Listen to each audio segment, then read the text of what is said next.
আসসালামু আলাইকুম। গেটগ্রাসের সিজন 1 এর এয়ারড্রপ থেকে আমি কিন্তু প্রায় ৩৫৫৬টা টোকেন এখান থেকে রিসিভ করছিলাম এবং এটা আমি যদি বর্তমান মার্কেট প্রাইসে হোল্ড করতাম তাইলে একটা টোকেন বর্তমানে $2.03 ছিল, যেটা অলমোস্ট আমার এখানে কিন্তু প্রায় ৭৩৩৩ প্লাস আর্নিং হইতো। সো এখন মূলত হইছে আপনার এই এয়ারড্রপটার কিন্তু সিজন 1 কমপ্লিট হয়েছে, তার পরবর্তীতে সিজন 2 আসছিল এবং পরবর্তী ইপোকগুলোতে কিন্তু আমরা কন্টিনিউসভাবে আপনাদেরকে প্রপারলি নোট গাইড এবং সাপোর্ট দিয়ে আসছি, যেখানে কিন্তু কমপ্লিটলি একটা কন্ডিশন ছিল প্রথম সিজনে এবং সেকেন্ড সিজনে, সেটা হচ্ছে অবশ্যই আপনার অ্যাকাউন্টটি 100 আওয়ার্সের উপরে অ্যাক্টিভিটি থাকতে হবে এবং এটা কি এটা সম্পর্কে অবশ্যই জানেন। বাট আজকের ভিডিওটা এই টপিকের উপরেই কিন্তু একটু ভিন্ন দাঁড়ায়। আজকে কয়েকটা কি পয়েন্টস নিয়ে আমি আলোচনা করব, যে কি পয়েন্টসগুলো আমাদের এয়ারড্রপ সিজন 2 এর জন্য ইম্পর্টেন্ট। নাম্বার 1 হচ্ছে গ্রাসের ডোমেইনের উপর আপডেট থাকবে। নাম্বার 2 গ্রাসের ইপোকের উপর আপডেট থাকবে। নাম্বার 3 গ্রাস ওয়ালেট আপডেটের উপর আপডেট থাকবে। নাম্বার 4 গ্রাস মাইনিংয়ের উপর আপডেট থাকবে। নাম্বার 5 গ্রাস সিজন 2 এয়ারড্রপ আপডেট বা ডিস্ট্রিবিউশন আপডেটটা প্রপারভাবে দেওয়ার চেষ্টা করব। সো চলুন আজকের ভিডিওটি শুরু করে দিই। এটা হচ্ছে আমার প্রোফাইল, যেখানে আমি কাজ করতেছি এবং এখানে দেখতে পারবেন আমার টোটাল ড্যাশবোর্ডটা আমি শো করছি, যেখানে আমার ইপোক 1 এর যে আর্নিংটা সেটা এখানে দেখাচ্ছে, আজকের যে আর্নিংটা সেটা দেখাচ্ছে, আজকের আর্নিংটা কোথা থেকে আসবে, কিভাবে আসবে, A to Z। Okay, plus হচ্ছে এখানে আমার ইনভাইটেশন ক্যাম্পেইন থেকে কতজন আছে, কতজন এলিজেবল এয়ারড্রপের জন্য, কতজন পেন্ডিং স্ট্রাকচারে আছে, যারা হচ্ছে টোটাল তাদের আপ টাইম কমপ্লিট করে নাই এই জন্য তারা পেন্ডিং লিস্টে আছে, প্লাস আপ টাইম থেকে যদি কমপ্লিট না হয় তারা এখান থেকে ডিসকোয়ালিফাইড হবে, যেমনটা সিজন 1 এ হয়েছিল। এখন প্রশ্ন হচ্ছে আমরা কিন্তু একটা মেজর আপডেট পাচ্ছি গ্রাসের ডোমেইনে। দ্য আপডেট ইজ দ্যাট আমরা কিন্তু বর্তমানে গ্রাস.ioতে পাচ্ছি এটাকে, বাট আগে পাইতাম হচ্ছে getgrass.ioতে। সো এটা একটা মেজর আপডেট, তারা ডোমেইনকে আর চেঞ্জ করে ফেলছে, বাট সকল ইন্টারফেস বা সকল ওয়ার্কিং প্রসিজারটা তারা সেম রাখছে এবং এই আপডেটটা কিন্তু তারা তাদের অফিসিয়ালভাবেই তাদের ডিসকর্ডের ভিতরে অ্যানাউন্স করে দিয়েছে এবং এটা সম্পর্কে কোনো আর প্যারা থাকবে না বা কোনো প্রবলেম থাকবে না। কারণ অনেকেই এই প্রশ্নটা করছেন, ভাই আমাদের গেটগ্রাসের ডোমেইন নেমটা চেঞ্জ হইতেছে, আমরা সার্চ করতেছি অ্যাড্রেস চেঞ্জ হইতেছে, এটা কি আমাদের কোনো প্রকার ট্র্যাপিংয়ে বা কোনো প্রকার ফলস সাইটে গেলাম? অ্যান্সার হচ্ছে না, কোনো প্রকার ফলস সাইটে যান নাই। এবারে চলে আসুন আমরা গ্রাসের ইপোকের ভিতরে ঢুকবো, অর্থাৎ গ্রাস যে আমরা ফার্ম করতেছি এটার সেকেন্ড রাউন্ডের ইপোকগুলো আমরা এখান থেকে দেখবো। আমরা এখানে যদি রিওয়ার্ড সেকশনে যাই, যেটা হচ্ছে স্টেজ 2 ক্যাপচারিং ওয়েব, ক্যাপচারিং ওয়েবটাতে দেখেন এখানে কিন্তু যদি খেয়াল করেন ইপোক 1 থেকে শুরু হয়েছে এবং কারেন্ট ইপোক হচ্ছে আপনার ইপোক 7, যেটা মে মাসের 24 তারিখ পর্যন্ত চলবে 2025 সাল। আশা করি এটা আপনারা প্রপারলি ভিজুয়ালাইজ। এখন যদি আমরা এখান থেকে ক্যাপচার 1 এ যাই, যেটা প্রিভিয়াস এয়ারড্রপ স্ন্যাপশট ছিল, যেটা হচ্ছে বিল্ডিং দ্য নেটওয়ার্ক, এইখানে যে বিষয়টা হয়েছে এখানে দেখতে পারবেন এখানে কিন্তু টোটাল ইপোক কয়টা আছে, ক্লোজ আলফা আছে, ইপোক আছে 7টা, প্লাস হচ্ছে বোনাস ইপোক আছে একটা, টোটালি আপনার 9টা ইপোক। সো এখন এইখানে যতটুকু খেয়াল করলাম যে মেইন রিজন এখানে কিন্তু বিল্ডিং দ্য নেটওয়ার্কে আর্লি স্টেজটা ছিল, দেন পরবর্তীতে বোনাস স্টেজ দিয়েছিল, বাট মেইন রিজন ছিল 7টা। এখন সেম টু সেম যদি আমরা এখানে খেয়াল করি তাহলে ক্যাপচারিং ওয়েবের ক্ষেত্রেও আমরা কিন্তু পাচ্ছি হচ্ছে 7টা ইপোক যেটা কারেন্টলি রানিং আছে। বাট দ্য ফ্যাক্ট ইজ এইখানে একটা প্রবলেম হয়েছে, সেটা হয়েছে যে আপনাকে অবশ্যই এইখানে যে এই স্ট্যান্ড বাই টাইমের ক্ষেত্রে একটা জিনিস আমাদের দেখতে হবে, সেটা হচ্ছে আপনি এখানে দেখতে পারবেন এই ইপোক 7 এ এসে আমাদের মাইনিং স্টেজটা কিন্তু একটুখানি চেঞ্জ হয়েছে। কীরকম? আমরা কিন্তু বর্তমানে বলতে গেলে আমাদের যে লাইট নোটটা আছে, যেটা আমরা এক্সটেনশনে অ্যাড করি, ওইটার মাধ্যমে ডিরেক্টলি ডিসকানেক্টেড দেখতে পারি, বা আমরা এক্সটেনশনে গেলে এখানে প্রপার কিছু একটা সমস্যা দেখতে পারি, যেমন নেটওয়ার্ক কোয়ালিটি ইরোর বা কানেক্টেড আছে তারপরে আমাদের ফার্মিং হইতেছে না, ইত্যাদি প্রবলেমগুলো এখানে ভিজুয়ালাইজ হইতেছে। এখন এইটার ক্ষেত্রে অনেকে অনেক সলিউশন আপনাদেরকে দিছে, কীরকম সলিউশন সেটা আমি বলতেছি। আমি কিন্তু বর্তমানে ইপোক আপডেটের ভিতরে আছি, অর্থাৎ আমাদের স্টেজ 2তে। সেটা হচ্ছে আমরা যখন এখান থেকে এক্সটেনশনে যাই, এক্সটেনশনে যাওয়ার পরে এখানে আমাদের এক্সটেনশনের ভিতরে আপডেট নামের সেকশন থাকে, ডেভেলপার মোড অন করলে আপডেট। সো এই আপডেটটা আমরা করলে আমাদের সকল এক্সটেনশনগুলো এখান থেকে আপডেট নিবে, যদি কোনোটা ওল্ডেস্ট হয়ে যায় বা নিউ ভার্জন আসে সেটা এখান থেকে আপডেট করে নেওয়া যায়। ওকে, সো অ্যাজ ওয়েল অ্যাজ এটা কিন্তু করলে অনেকে বলছে আপনাদের প্রবলেম ফিক্স হয়ে যাবে ইত্যাদি, but end of the time generally আপনি আপনার প্রবলেম নিয়েই পড়ে আছেন, কোনো প্রকার সলিউশন এখানে পান নাই, কানেকশন স্ট্যাটাস পাচ্ছেন না, ইপোকে আর্নিং হচ্ছে না। Exactly what is the matter, যে আসলে আপনার এটা কেন মাইনিং হইতেছে না, এই প্রবলেমটার সলিউশনটা আপনাদেরকে দিচ্ছি।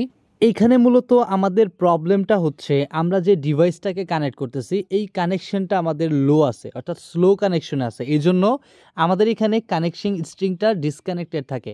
যখন এটা গ্রিন কানেক্টেড পাবে আপনার এক্সটেনশনের ভিতরে আপনি দেখতে পারবেন আপনাকে ওইখানে নেটওয়ার্ক কোয়ালিটিটা দেখাবে। এখন নেটওয়ার্ক কোয়ালিটির ক্ষেত্রে আপনাকে অনেক সময় দেখাইতে পারে এইটা যে আপনার নেটওয়ার্ক কোয়ালিটি 0 আছে, বাট নিচে একটা জিনিস ছোট করে হাইলাইট করে লেখা থাকে, সেটা দেখবেন সেখানে বলা আছে this device is still synchronising to the grass network, please wait. অর্থাৎ গ্রাস নেটওয়ার্কের সাথে কানেক্ট হইতে ওয়েট করতে বলতেছে। সো এক্স্যাক্টলি এখানে প্রবলেমটা হচ্ছে এইটা যে আপনার এইখানে নেটওয়ার্ক স্টেবিলিটিটা একটু হাই কোয়ালিটি মেনটেন করে আনতে হবে এবং আপনাকে কানেক্ট করতে হবে।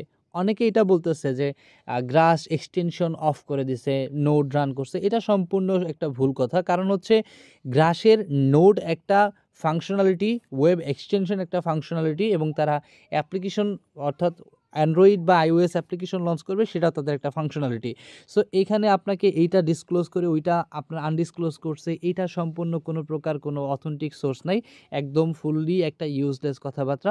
সো এক্স্যাক্টলি আপনাদের যে কাজটা করতে হবে সেটা হচ্ছে গ্রাসের ভিতরে আপনারা যে এক্সটেনশনটা আপডেট করলেন, অবভিয়াসলি এক্সটেনশনটা আপডেট করবেন, তার পরবর্তীতে একবার সাইন আউট করবেন, সাইন আউট করে তারপর আবার সাইন ইন করে সব কিছু ফ্রেশভাবে লগ ইন করে আপনি এখানে ট্রাই করবেন। রিট্রাই করতে করতে দেখবেন যে কানেক্ট হয়ে গেছে। একবার কানেক্ট হলো ওইটা ডিসকানেক্ট করবেন না, দ্যাটস ইট।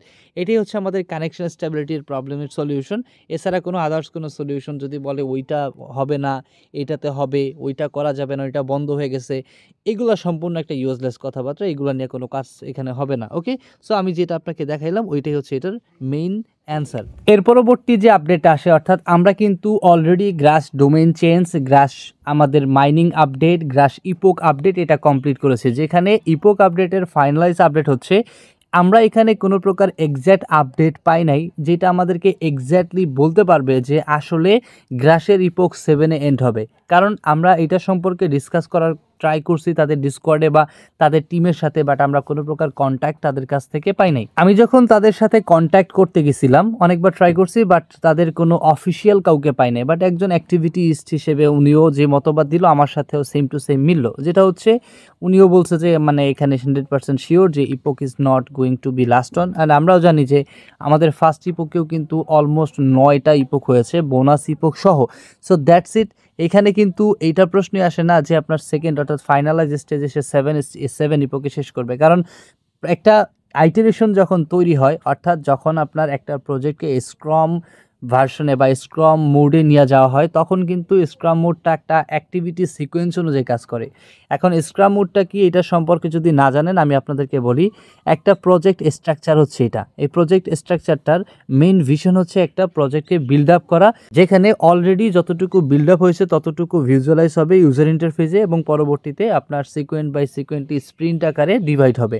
এমন এই গ্রাসের থেকে আমি আপনাদেরকে বোঝাই, গ্রাস প্রথমে তারা হচ্ছে আর্লি স্টেজে এসেছে, সেখানে একটা ইপোকে সিজন 1-এ এয়ারড্রপ প্রোভাইড করছে, যেখানে তাদের প্রধান টার্গেট ছিল তাদের প্রজেক্টটাকে ভিজুয়ালাইজ করা এবং মানুষের সামনে আনা। সো যেখানে তারা করছে কি ওই সিজন 1-এর এয়ারড্রপটা নিয়ে কাজ করছে, শর্টকাটের ভিতরে এয়ারড্রপ ডিস্ট্রিবিউট করছে, বাট তাদের মেইন ভিশন হচ্ছে বিজনেস করা থ্রু ইন্টারনেট। সো এখন যে সেক্টরটা চলতেছে এটাই হচ্ছে সিজন 2, যেটা হচ্ছে মেইন থ্রু বিজনেস ইন্টারনেট, এবং তাদের বিজনেস ইন্টারনেটের ক্ষেত্রে তারা এয়ারড্রপ দিবে। দ্যাটস ওয়াই তারা কিন্তু অলরেডি ফেমাস এবং পপুলার। সো সেক্ষেত্রে একদম ইনিশিয়াল স্টেজে আসার কোনো দরকার নাই, তারা এখান থেকে প্রতিটা স্টেপ কমপ্লিট করবে স্প্রিন্ট বাই স্প্রিন্ট, দেন আপনাদেরকে ইপোকের আন্ডারে রাখবে, আস্তে আস্তে করে এখান থেকে আসবে। সো আমি মনে করি যে ইপোক 7 এখান থেকে কোনো স্টেজে বা কোনো মতেই 7-এ এন্ড হওয়ার কোনো কোয়ালিফিকেশনই আমি দেখি না। তারপরেও যদি হয় তাইলে সেটা হচ্ছে আরও ভালো ব্যাপার আমাদের জন্য, কারণ আমরা সিজন 2-এর এয়ারড্রপটা দ্রুত পাবো। আর ইন কেস অফ যদি শেষ হয়ে যায় তাহলে তো মে মাসের 24 তারিখে শেষ, এর পরবর্তীতে হয়তো বা আমরা জুনের শুরুর দিকে বা আপনার ইয়ার দিকে আমরা টেকার পাবো, এয়ারড্রপ পাবো। And that's it. এটাই হচ্ছে আপনার গ্রাস 2-এর S2 এয়ারড্রপ। এখন S2 এয়ারড্রপের প্রপারলি যে আপডেটটা, এইখানে আপনারা বলতে পারেন তাইলে ভাই আমাদের এয়ারড্রপের আপডেট দেন নাই। আমি কিন্তু একটু আগে আপনাদেরকে যে স্ক্রাম অ্যাজাইল স্ক্রামের যে ভার্সনটা বুঝাইলাম, যেখানে আপনার আসলে স্প্রিন্ট আকারে কীভাবে প্রজেক্ট কাজ করে, এই প্রজেকশনেই প্রত্যেকটা প্রজেক্ট কাজ করে ভাই। অর্থাৎ আপনি যদি কোনো একটা জিনিসে যান, সাপোজ আপনি কোনো একটা জায়গায় গেছেন, সেখানে গিয়া কাজ করছেন, থাকছেন। সো প্রথম দোকানে গেলে নতুন আপনি ইনস্ট্যান্টলি নগদ টাকায় খাইতেছেন। তারপরে ধরেন আপনি থাকলেন ৬ মাস ১ বছর থাকছেন, তারপর একটা দোকানে কি করছেন, আস্তে একটু বাকি খাওয়া শুরু করছেন। আবার ওই বাকির ওই কিছু অংশ দিতেছেন, আবার খাইতেছেন। তাহলে ওই যেটা দিতেছেন ওইটা একটা স্প্রিন্ট। সো এইভাবে করে কিন্তু এই প্রজেক্টটাকে মুভমেন্ট করতেছে। সো এইটাই হচ্ছে মূলত বিষয়। কারণ তারা ওই যে নগদ আইসা কিন্তু খাওয়াই দিছে, এখন বাকি খাচ্ছে। সো এইজন্য তাদের প্রজেক্টের ভিতরে এখন ডিপলি সময় দিতে হবে। সো দেখা গেছে যদি তারা এখানে 7 এই এন্ড করে, দ্যাটস বেটার ফর আস। এবং যদি এন্ড 7 এ হয় তাহলে এয়ার ড্রপটা ঘটবে হচ্ছে আপনার জুন মাসে। ঠিক আছে, মের একদম হয়তো বা 28 থেকে 30 অথবা জুনের 5 থেকে 10 বা 15 তারিখের ভিতরে এয়ার ড্রপের আপডেট আসতে পারে।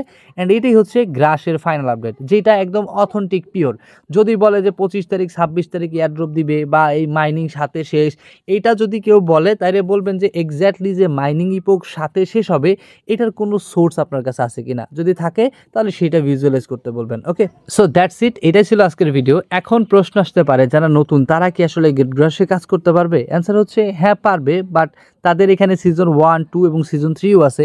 কারণ যেহেতু তার একটা লং লাস্টিং প্রজেক্ট। এবং বাট একটা জিনিস মনে রাখতে হবে, আমরা সিজন 1-এ যেই প্রফিটটা গেইন করছি, সিজন 2, 3, 4, 5 সেগুলো আমরা হয়তো বা পারবো না। কারণ আমাদেরকে প্রথম ইনিশিয়াল স্টেজে যেটা দিছে ওইটা হচ্ছে আপনার ইনবিল্ডেবল যে স্ট্রাকচার ফাইন্ডিংয়ে যে প্রজেক্টটার কাজ করছেন আপনারা মেজর কেস হিসেবে, সেই হিসেবে আপনাদের অ্যালোকেশনটা বেশি রাখছে। বাট আমি মনে করি যে পরবর্তী যে স্টেপগুলো আসবে সেগুলো যেহেতু তাদের একটা লং কেসের একটা প্রজেক্ট, এই ক্ষেত্রে তারা এখানে বড় অ্যালোকেশন হয়তো বা দিবে না, মানে মাঝামাঝি কোনো একটা অ্যালোকেশন দিবে। But exactly I am not sure, because of এটা টোটালি ডিপেন্ড করে প্রজেক্টের মাইন্ড সেট আপের উপরে, প্রজেক্ট কীভাবে আপনাকে ট্রেড করবে, প্রজেক্ট কীভাবে আপনাকে ভিজুয়ালাইজ করবে।